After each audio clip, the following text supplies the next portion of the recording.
Next up, we have Sravan Lingam, MuleSoft ambassador and consultant at Fortusa. I'm sure you've also heard Sravan's name before.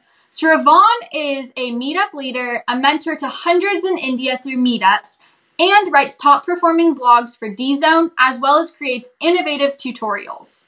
Today, he's going to share with you how he created a virtual tic-tac-toe game using Object Store v2. Sravan, take it away. Hey, thanks Sabrina and MuleSoft community for giving me such a wonderful opportunity. I hope everyone is safe, and today I'll be delivering a session on how to create a tic-tac-toe game using Object Store v2 concept. Just little introduction about myself. Sravan Lingam, one of the newest MuleSoft ambassadors. I work for Fortusa as a senior MuleSoft developer, and I also host MuleSoft meetups for Hyderabad chapter. I have been working on MuleSoft for over 5 years now. So I am a technical writer and a mentor. I keep writing my articles on various topics, and I'm just more interested in fun learning. And today's session is all about that. So don't miss out the demo so you can learn in a fun way. Okay. So this is our agenda for today. We will start discussing about what is Object Store, followed by different types of object stores available. Then what are the different types of operations we have that are available, and we shall see a live demo on the same. So we shall discuss more kind of use cases and limitations. Well, what is Object Store?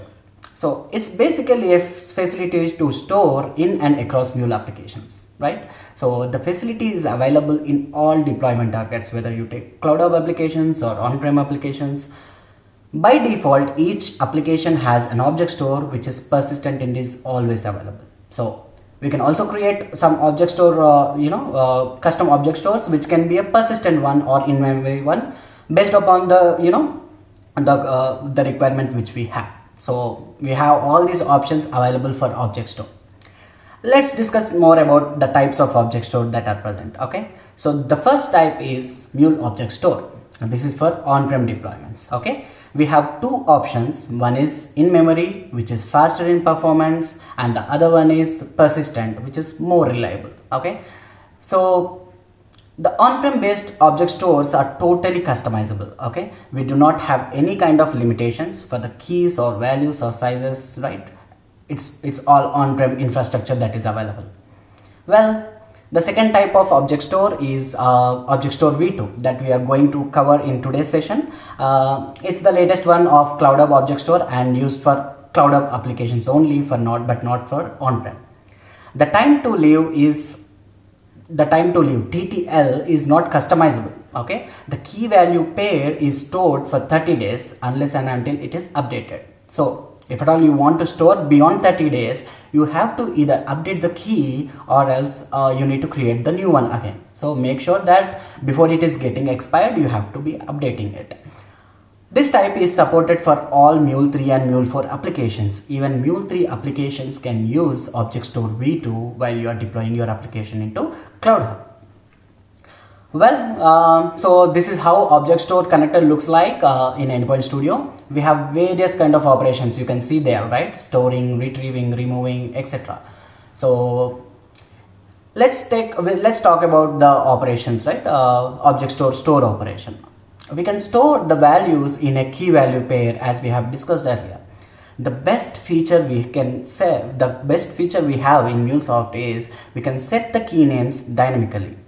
If at all the parameter fail if persist is set to true, then key already exists error is thrown. What if no? Then it will override the existing key with the current value. So make sure that according to your need, you are configuring that particular parameter. Alright. So let's see the second operation, retrieve operation. So we retrieve the value of a specific key which we define. So if you want to have the value of that specific key, you can mention the key which you want and you can retrieve the value. It's always good to set a default value. It will not error out. In case we don't define a default value, it will error out with error type saying like key not found. So again, it's all about the use case you want, right? And coming to more details about Object Store v2, we have unlimited of entries and unlimited total size of object stores. Okay, the standard version, a maximum API request rate of 10 transactions per second. Okay, the values cannot be shared across multiple applications. So one application's key value cannot be shared in another application. You need to keep this point in your mind. Alright, this is how it looks when you deploy your application in CloudHub Runtime Manager. Make sure that you are enabling this Object Store v2 option, right? Even if you are going for CI/CD pipeline for deployments, make sure that you are configuring this particular part. Okay. So guys, now let's see the use case of Object Store v2. I have built a small game called Tic-Tac-Toe. I hope most of you know it. So basically it's a two-player game. The player who succeeds in placing 3 of their marks in horizontal, vertical or diagonal row wins the game. So this is a game purely built on Object Store concept, like using various operations like store, retrieve, retrieval and remove. For UI, I have used parse template, which parses the basic HTML I have written to display. So again, if you can see over here, I have 9 blocks in 3x3 matrix. So each box value is stored as a key in the Object Store. Example, starting with the first box, I have named this key as index 1, second box index 2, so on till index 9. So I have a logic where each key value pair is stored in Object Store. Whenever the player clicks on the box, basically the value is either X or O. The first user who kicks off the game will choose X, followed by the other player who chooses O. So I have another key named index 0, which is stored in Object Store with value X initially. So whenever the first player chooses his box, the value of the key index 0 is set to X, so that the next player's value will be chosen as 0. So basically the keys are like index 0, 1, 2, so on index 9 values are stored in Object Store. Each time the player chooses the box, the current index value will be retrieved using the retrieve operation of Object Store. So then the respective key value is stored using store operation, like index 1, 2, so on, all those values are stored using store operation. So finally we have a transfer message which checks the value of each Object Store keys and see if the pattern X or O is matching horizontally or vertically or diagonally. Okay, so whenever a pattern is matching, the player is declared as a winner, and a reset button is available to kickstart the game again. On clicking the reset button, we perform all the process again, like whenever the login page appears. So what we will be doing here is we will fetch all the keys which are present, then remove it using for each loop with remove operation. The reason why we are using for each loop is we do not have an operation to delete all the keys at a time. If you can see here, we have only remove operation but not remove all operations. So here basically you can see, if you just scroll down, you can see here I am using a for each operation and I am wrapping this for each under remove. So each key is removed step by step using for each operation. So for this purpose, we are not using any storage kind of device kind of thing like database or something. We can make use of this Object Store to store values, at least each value with size less than 10 MB. Okay, so let's see how I have already deployed my application. So once you are clicking on this login page, right, what happens here is I am fetching the keys with retrieval operation. Then I am calling this particular remove all flow. That what does that flow do is it will remove all keys using for each. So once they are removed, we have all the values with hash over here. So if you kickstart the game, the first player will be X, second player O, likewise. So let me play this game. So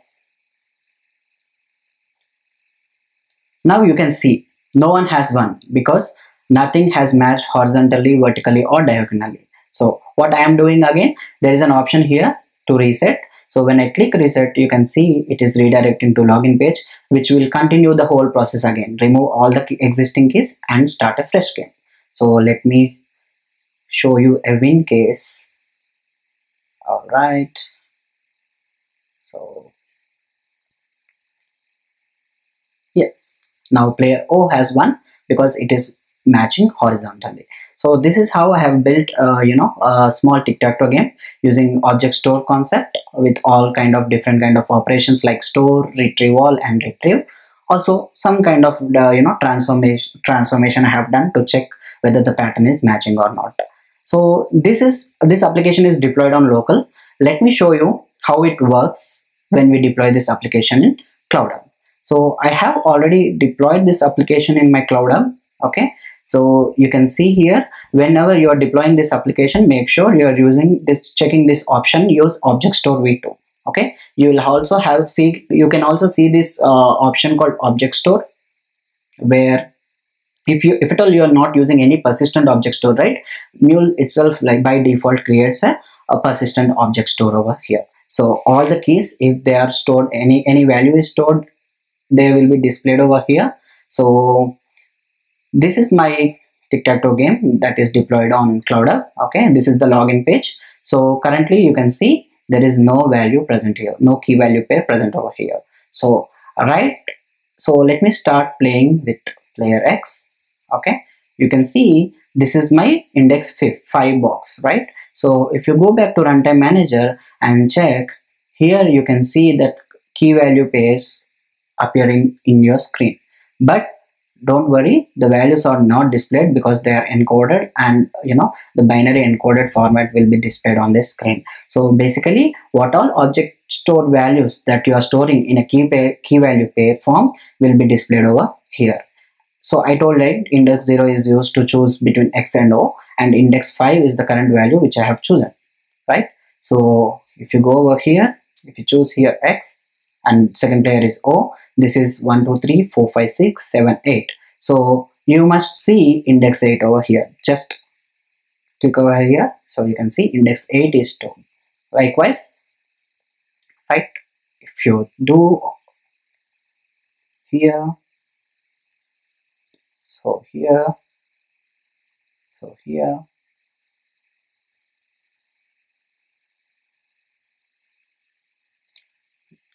now player X, so player O is 1, right? It is matching horizontally. Now you can see except index 2 block, everything is filled. Now if you go ahead and see over here, you can see all the key values except index 2. So index 2 is missing because we are not storing, because the game is done.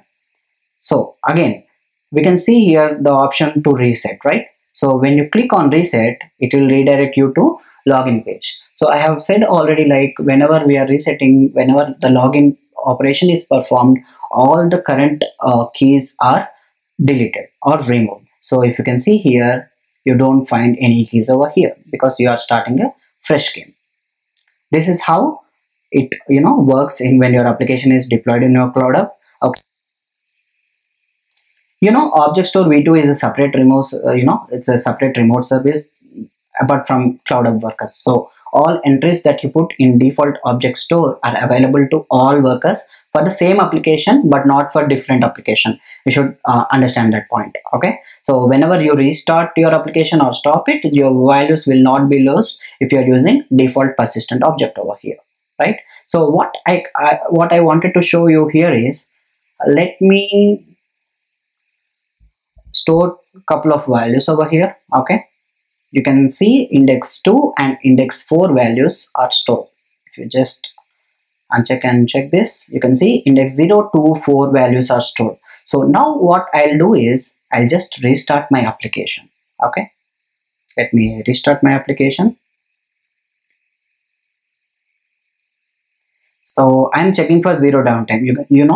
My application is getting deployed. Okay, but still during this point of time, your application, the previous version of your application is still available.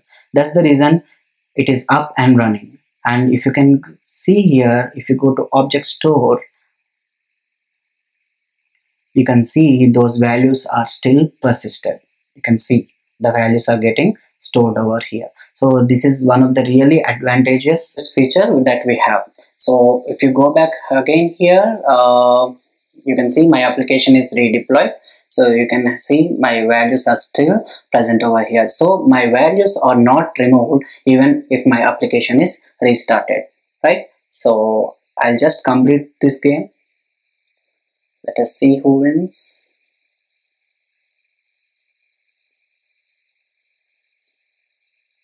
So now the player X won because it is vertically matching over here. right? So you can see all values from 0 to 9 are stored in our object store. So this is how it is, stored. The values, key values are stored. Even if you restart your applications, the values are not removed from object store, because it is stored in default persistent object. So once you click on reset, now all the values that are stored in the key value pair are removed over here. So whenever there is a use case for you to store smaller values, right? So you can make use of this option object store v2 to just store smaller kind of data in your use case. So this is all about the use case of Mule Tic-Tac-Toe. Well guys, I think you must be surely liking this demo. So I hope you liked it, and I wanted to try it out. Okay, so let's see few use cases and limitations as well. When we look at the use cases, we can store the informations like access tokens, and if at all we want to call multiple HTTP services, right? And if each application is requires that particular access token, what you can do is you can call that particular HTTP request, save this access token into an object store key value pair, and use it across the application. And we can also store the synchronized information, okay, such as watermarks and all. We can also cache any information coming from a database, but make sure that converted binary data do not exceed 10 MB. Alright, so there are some limitations, so we cannot consider this as a universal solutions for data storage, but definitely it is good for whenever you want to store, like a smaller kind of usage. And it doesn't support the transactional access or modification. Alright, well, this is the summary for today. So we have seen what is the need of object store. We have discussed like it can be used for storing the devices for a small size of data, and we had types of object stores like Anypoint Object Store v2 for cloud up deployments and Mule Object Store for on-prem deployments. And we have discussed more about Object Store v2, and as I said, it is supported for both Mule 3 and Mule 4 applications. Make sure that time to live is 30 days unless and until it is updated. It has unlimited number of entries and unlimited total size of object stores. I think you must have liked tic-tac-toe game. Okay, just come up with more ideas, fun way of learning. So if you want to try it out, there is a reference, so you can download the code and just try it out. Okay, well, if you have any questions, feel free to ask in live chat. We are always happy to help you. Again, thank you MuleSoft for providing me this opportunity, and stay safe.